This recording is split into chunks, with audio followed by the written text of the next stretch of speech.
Hello everyone. आज का हमारा टॉपिक है रिफ्लेक्शन। उसके बाद हम लॉस ऑफ रिफ्लेक्शन पढ़ेंगे, फिर टाइप्स ऑफ रिफ्लेक्शन, और फिर समझेंगे हम मल्टीपल रिफ्लेक्शंस क्या क्या होते हैं। चलिए स्टार्ट करते हैं। रिफ्लेक्शन।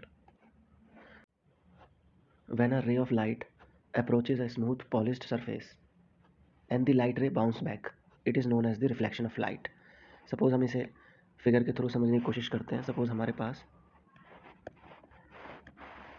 एक रिफ्लेक्टिंग सरफेस है। रिफ्लेक्टिंग सरफेस मतलब जैसे कि मिरर होता है। यहाँ जो मैं पॉलिशिंग कर रहा हूँ इसको बोलते हैं, यहाँ मिरर का जो बैक साइड होता है जहाँ पॉलिश्ड होता है वो हमने एज्यूम किया। ठीक है। सपोज रे ऑफ लाइट आती है इस तरीके से। ठीक है। इस लाइट को बोलेंगे हम इंसिडेंट लाइट, और वो रिफ्लेक्ट होकर चली जाएगी, यानी बाउंस बैक होके दूसरे डायरेक्शन में चली जाएगी। ठीक है। तो इसको कौन सी लाइट बोलेंगे? Incident light. इंसिडेंट लाइट बोल सकते हैं या फिर इंसिडेंट रे बोल सकते हैं। ठीक है। जो लाइट रिफ्लेक्ट होकर गई है उसको बोला जाता है रिफ्लेक्टेड रे। Reflected ray. अगर हम इसके नॉर्मल से यानी एक लाइन ड्रॉ की जाए इस तरीके से, तो यहाँ पे एक एंगल बनता है जिस एंगल को बोला जाता है एंगल आई। एंगल आई बोल सकते हैं, यानी इंसिडेंट एंगल। एंगल आई क्या है हमारे यहाँ पे? Incident angle. यानी जो एंगल इंसिडेंट रे की वजह से बना है उसको बोलते हैं इंसिडेंट एंगल। अगर एंगल आर की बात करें तो ये वाला एंगल आर है, जिसको बोलेंगे रिफ्लेक्टेड एंगल। क्या बोलेंगे? Reflected angle. तो आपको समझ में आ चुका होगा कि रिफ्लेक्शन क्या होता है। जब कोई भी लाइट जो है किसी पॉलिश्ड सरफेस से बाउंस बैक होके वापस से किसी और डायरेक्शन में चली जाती है तो उसको बोला जाता है रिफ्लेक्शन। इंसिडेंट रे होता है, रिफ्लेक्टेड रे होता है, और incident angle and reflected angle. इसके बाद आता है कि लॉस ऑफ रिफ्लेक्शन क्या होती है। So there are two laws of reflection. किस तरीके से समझेंगे? कितनी लॉज हैं? Laws of reflection. सबसे पहली जो लॉ कहती है कि इंसिडेंट एंगल और रिफ्लेक्टेड एंगल जो भी हमने ड्रॉ किए थे वो दोनों ही सेम होते हैं। पहली लॉ के हिसाब से incident angle and reflected angle both are same. ठीक है। तो इंसिडेंट एंगल और रिफ्लेक्टेड एंगल दोनों होते हैं सेम। ये पहली लॉ होती है।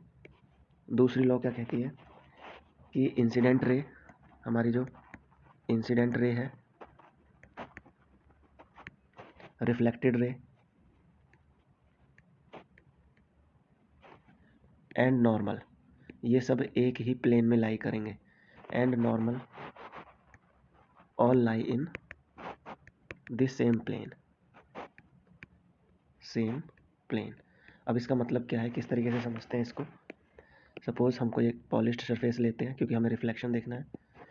इंसिडेंट रे इस तरीके से आएगी और वो रिफ्लेक्ट होकर चली जाएगी। ठीक है। तो जो सेकंड लॉ है वो कहती है कि जो इंसिडेंट रे है, जो हमारी इंसिडेंट रे है यानी जिससे एंगल आई बन रहा है, और रिफ्लेक्टेड रे है, और तीसरा क्या है? नॉर्मल। ये तीनों एक ही प्लेन में लाई करते हैं। एक ही प्लेन मतलब अगर हम प्लेन की बात करें तो पूरा जो प्लेन है, इस तरीके से हम एक ही तरफ पूरा स्टडी कर रहे हैं इन तीनों चीज़ों को, नॉर्मल को भी, इंसिडेंट एंगल को भी, और रिफ्लेक्टेड एंगल को भी, या फिर रे बोल सकते हैं। ठीक है। अब आगे चलते हैं। तीसरा टॉपिक आता है कि what are the types of reflection. There are three types of reflections. There are three types of reflections.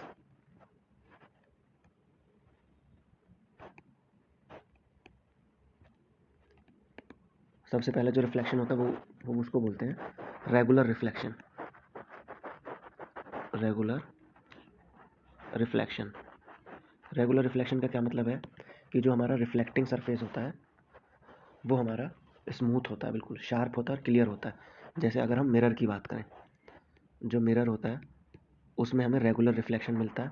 जो रे ऑफ लाइट होती है वो प्योरली रिफ्लेक्ट होकर जाती है। ठीक है।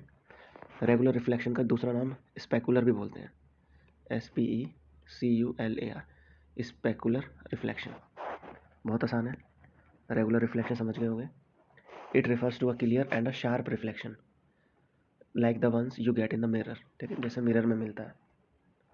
अगर इसका हम डायग्राम ड्रॉ करके देखें रेगुलर रिफ्लेक्शन का, सपोज जैसे हमारे पास कोई मिरर है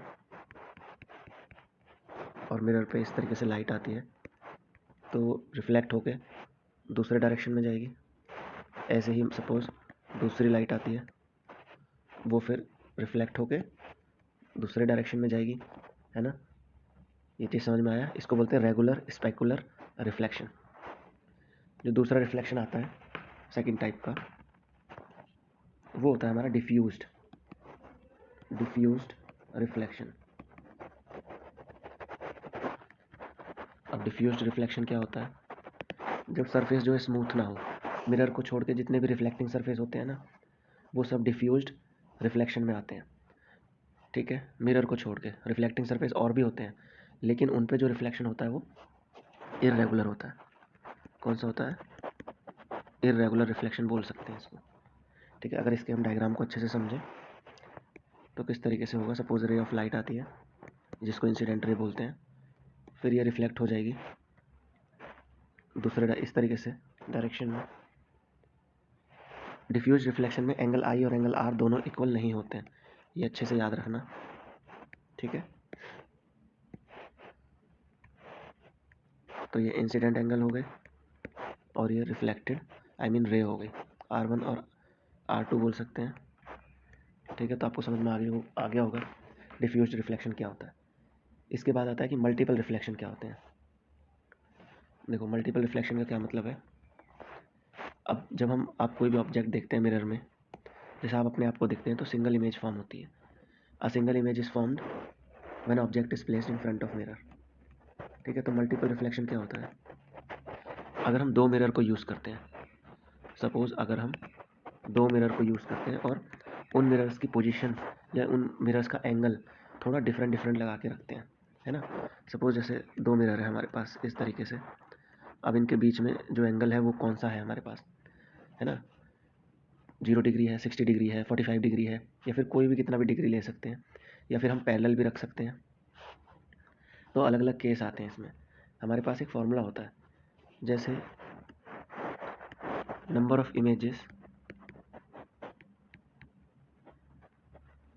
of images equal to 360 degree upon theta बोल सकते हैं -1। अब सपोज हमने दो मिरर्स को रखा 60 डिग्री के एंगल पे, तो मतलब 360 अपॉन 60 रखेंगे -1, 0 से 0 6 6 36 और 6 - 1 यानी कि 5। इसका मतलब ये है कि 5 इमेजेस फॉर्म होंगी जब हम दो मिरर्स को 60 डिग्री के एंगल पे रखेंगे। ये चीज़ क्लियर हो गया होगा। सपोज जैसे कोई एंगल ना हो, सपोज जैसे कोई एंगल ही ना हो, दो मिरर्स बिल्कुल पैरेलल रख दिए जाए, है ना, तो उस केस में एंगल 0 होगा, ठीक है। उस केस में एंगल 0 होगा तो कितनी इमेजेस फॉर्म होंगी, खुद से सोचो एक बार। तो इसमें होंगे number of images are infinite जब थीटा की वैल्यू 0 डिग्री होगी। तो हमारे पास जो नंबर ऑफ इमेजेस का जो फॉर्मूला है, अभी मैंने पिछले वाली स्लाइड में भी लिखा था, 360 अपॉन थीटा -1।